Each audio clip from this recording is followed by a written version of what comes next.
Welcome to Live Without Limits. Your breakthrough starts here. I'm your host, Davida Shensky, and in this podcast is dedicated to help you break through barriers, overcome challenges, unlock your highest potential. In today's episode is titled, When You've Got Something to Prove, Turning Pressure into Power. Here, have you ever felt underestimated? Have you ever been told you weren't good enough, smart enough, experienced enough, talented enough, or capable enough? Have you ever walked away from a conversation, a setback, a rejection, or a failure, feeling like you have something to prove? Most of us have. There are moments in life when doubt from others can either become a weight that holds us back and holds us down, or fuel that pushes us forward. The truth is, having something to prove can be both a blessing and a challenge. The one hand, you can motivate yourself to work harder, think bigger, or refuse to quit. On the other hand, if you're not careful, it can trap you in a cycle of constantly seeking validation from others. The key is learning how to transform pressure into power. In today's episode, we'll explore why the desire to prove yourself can be such a powerful force, how to use it, productivity, how to avoid the pitfalls of validation seeking, and how to channel that energy into personal growth, achievement, and fulfillment. If you've ever felt overlooked, underestimated, or driven by a desire to show the world what you're capable of, then this episode is for you. And a lot of this stems from the things you hear in your head, the things that you were told by your parents or by someone who was very much an important person in your life. And it could be because they felt less like a person, and to gain power, it was about how they can put you down. And then what happens is, along the way, what do? You turn around and you start repeating those things to yourself. And as you repeat those things to yourself, what are you doing? You're reinforcing the things that everyone else has told you, and you're buying into it. You're hearing yourself. You're doing those things that allow others to control your life. The idea here is to help you get beyond that and think differently. Every success story starts with a challenge.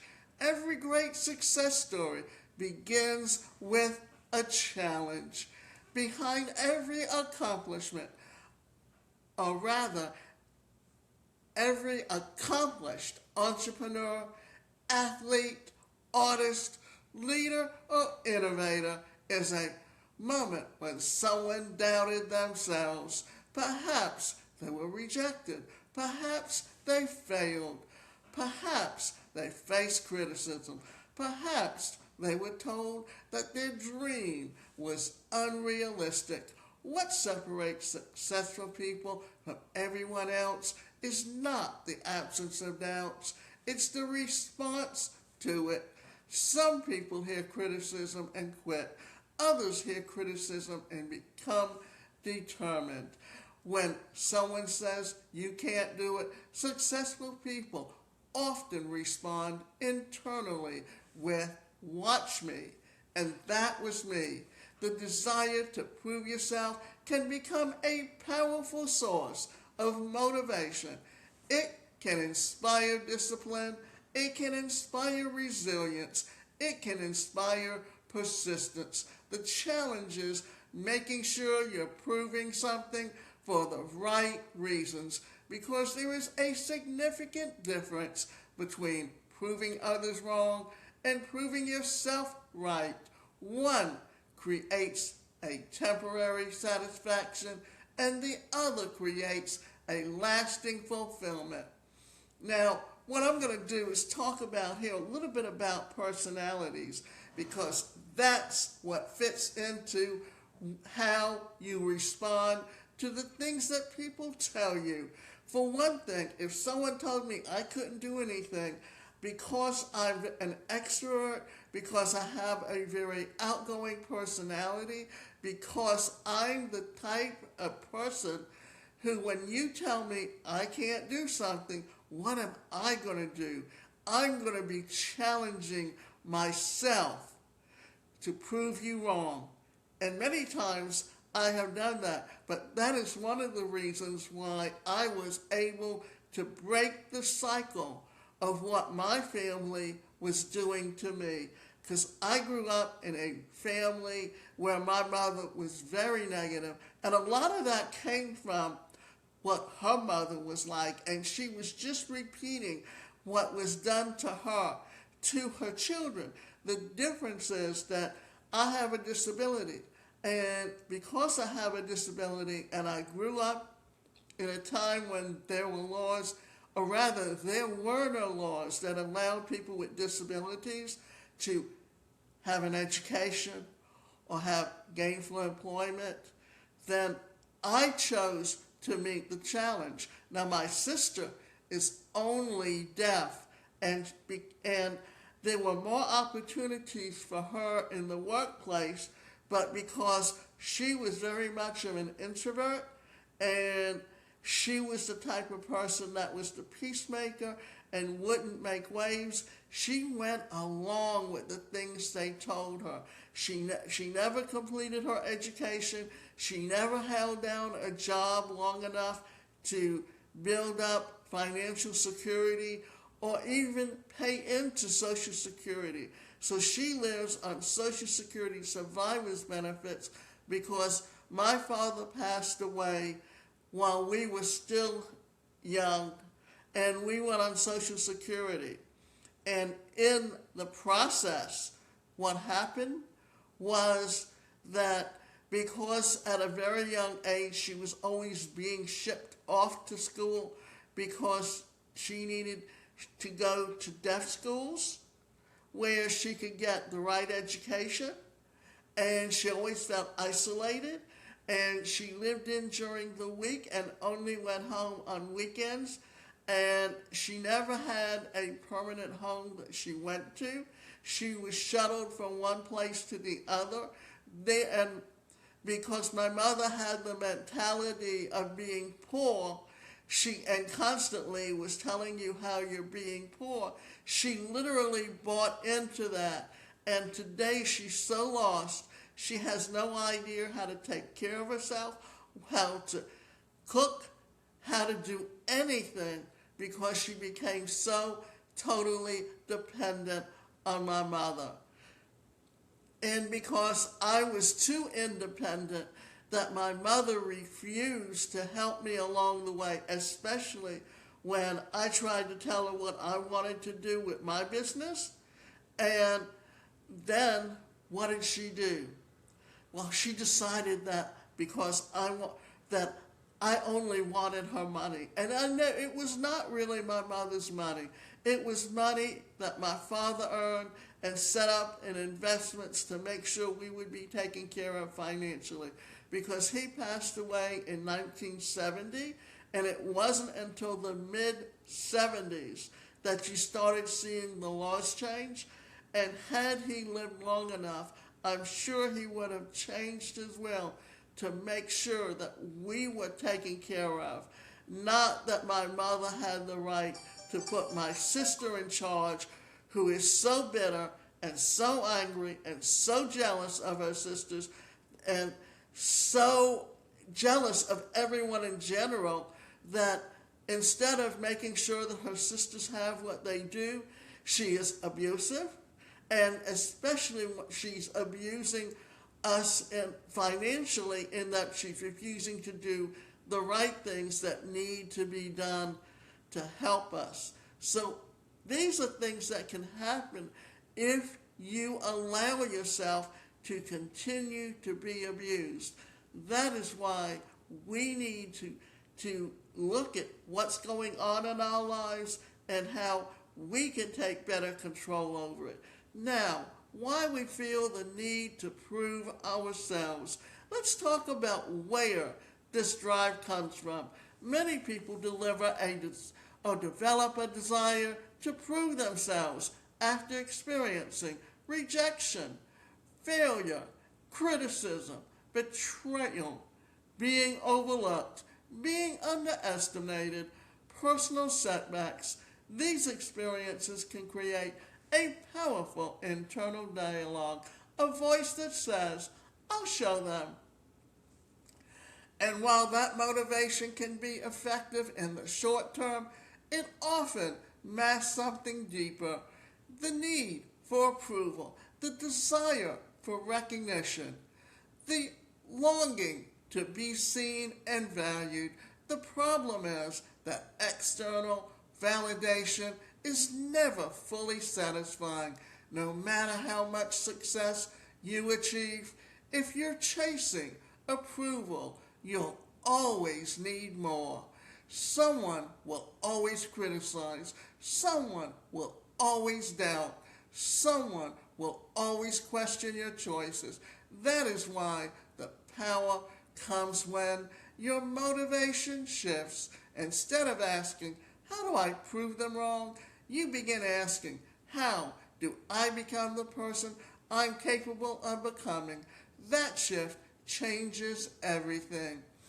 Now, I'm going to talk about a modality that's originally called transactional analysis, because that talks about the parent, the adult, the child.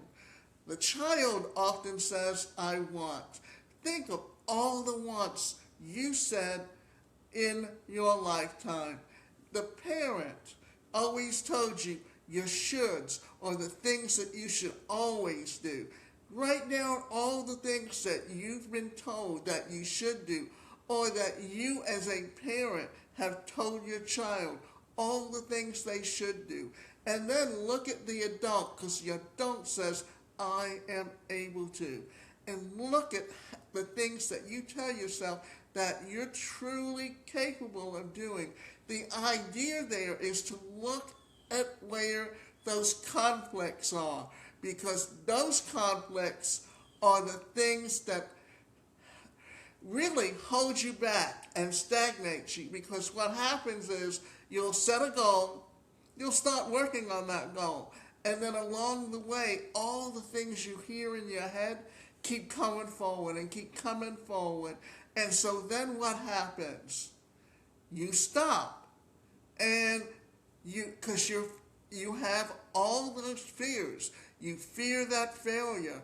You fear, as much as anything, especially if you compare yourself to others and their success, and then you see yourself falling short. What do? You start criticizing someone else because it makes you feel better about yourself, who you are, and where you come from, because you have that inner child that feels as though it can never measure up.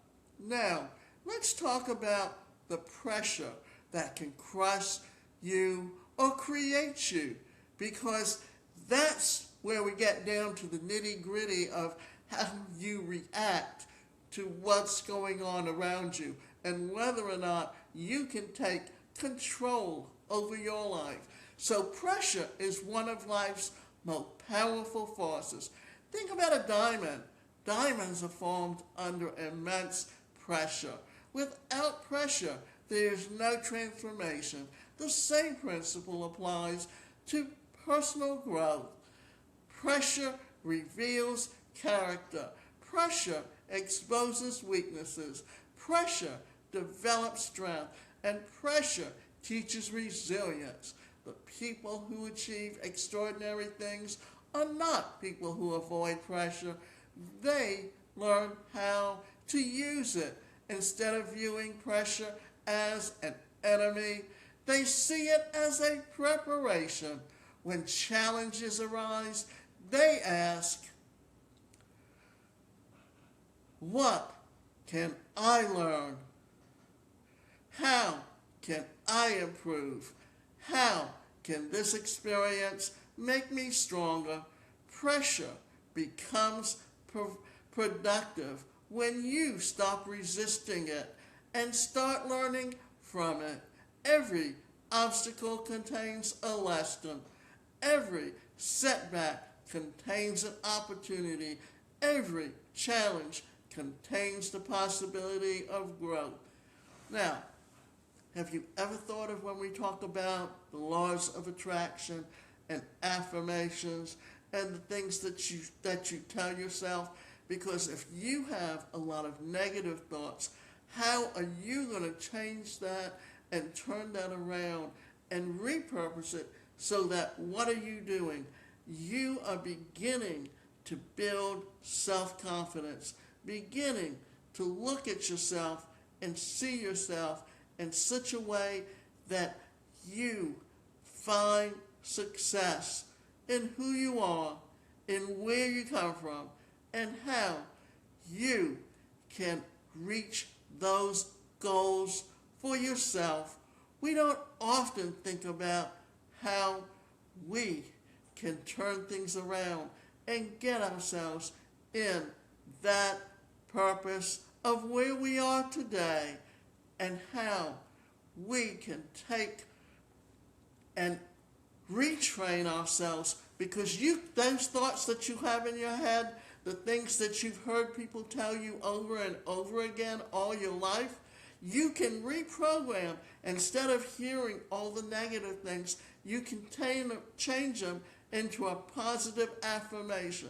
And the idea is to help you understand exactly how to do that, so that when you set a goal, you don't put the brakes on before you reach the final destination. So now let's look at the danger of living for other people's approval, because this is what's happening, is especially if you feel insecure, you will be looking for someone to give you a pat on the back because you haven't learned how to pat yourself on the back. And the thing is, for many, many years, I had to pat myself on the back because there was no one there to do that for me. And it helped me overcome the many challenges that I had, because when I couldn't find gainful employment and I knew I had certain skills, my idea was, how do I start my own business? And I literally started my business on a shoestring. And when you start a business offline, you really have to have a lot of money, because you have to have money in the bank in order to pay your bills while you grow that business. And if there's no support systems for you, then it's a much harder struggle to succeed. But if you truly believe in yourself, you can get there. So, there is a trap that many high achievers fall into. They become addicted to proving themselves. Every accomplishment becomes another attempt to gain validation, the promotion, the business, the money, the awards, the recognition. None of it ever feels like enough. Well, why is that? Because external validation is temporary. If your confidence depends on applause, criticism will destroy it. If your self-worth depends on recognition, rejection will shake it. At some point, you must decide whose opinion matters most, your critics or your own. The most successful people eventually realize that they are not competing against others. They are competing against themselves. and they are competing against the person they were yesterday. When your focus shifts from approval to growth, pressure becomes much easier to manage. Now, what we're also talking about here is this. Do you have a growth mindset? Because if you have a growth mindset, the doors are open. If you don't, then you are not going to allow yourself to move forward. It's up to you to decide exactly how you are going to take the bull by the horns, and whether or not you will choose success and move yourself forward. And remember this, when you fail, don't stop. Look at it as a learning experience. And because what doesn't work the first time may work the second time. And how many times did Benjamin Franklin keep working towards the end goal and not allow himself to be to fail? And what about the light bulb? How many times did Edison struggle and fail before he found success with the light bulb? Many inventors will look at failure as an opportunity to take and keep working. And when you keep working, then you have the opportunity to find that success that you're looking for. Turning pressure into power. So how do you transform pressure into power? Strategy 1, focus on progress, not perfection.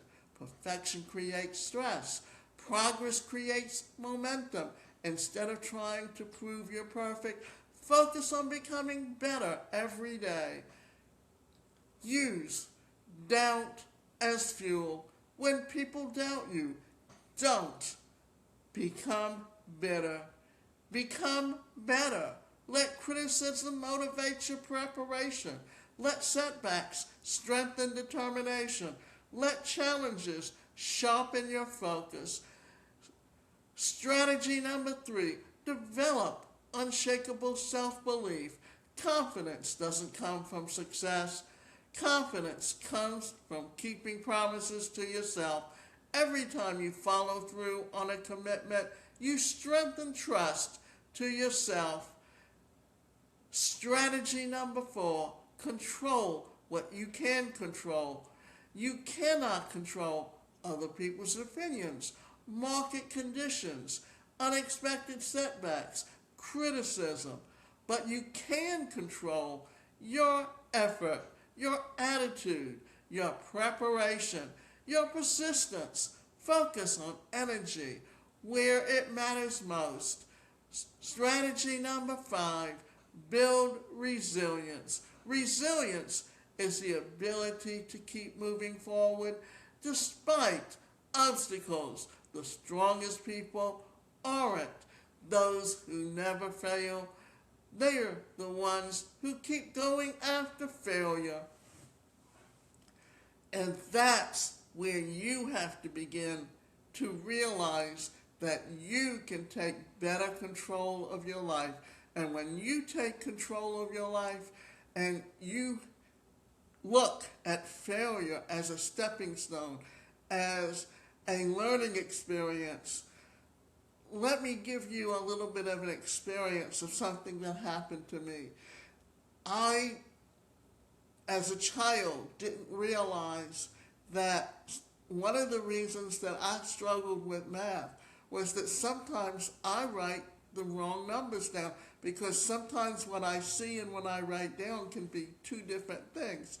And I was in graduate school taking a statistics course, and I got very, very frustrated because when I was working out the problem, I kept coming up with an answer that was not one of the multiple choice questions. So I left it. And yes, I was kind of very physically, outwardly, my body language was showing that I was being very frustrated. So the instructor thought I was cheating off the person's desk that was next to me, and the only thing that really happened was that we studied together. That's why some of the questions that we missed were exactly the same, and she didn't realize that I do not have depth perception and that right eye or peripheral vision, and there's no way I could have seen what was on his paper. And so when it came time for the final, so that she wouldn't think I was cheating again, I moved my desk forward. That way, I solved the problem. But it was not my problem to begin with. But let me get back to when I came back to that question and I looked at it again, I realized I wrote a number down wrong. And the thing is, no one ever recognized that that was happening. And it took me to recognize it as pretty much an adult at the time. But the thing is, once I wrote the number down wrong, I actually did come up with the right answer. So often what you see someone doing, you don't know what's going on in their head, you don't know how frustrated they're getting, but that's them. They know what's going on, they know how they're reacting to it.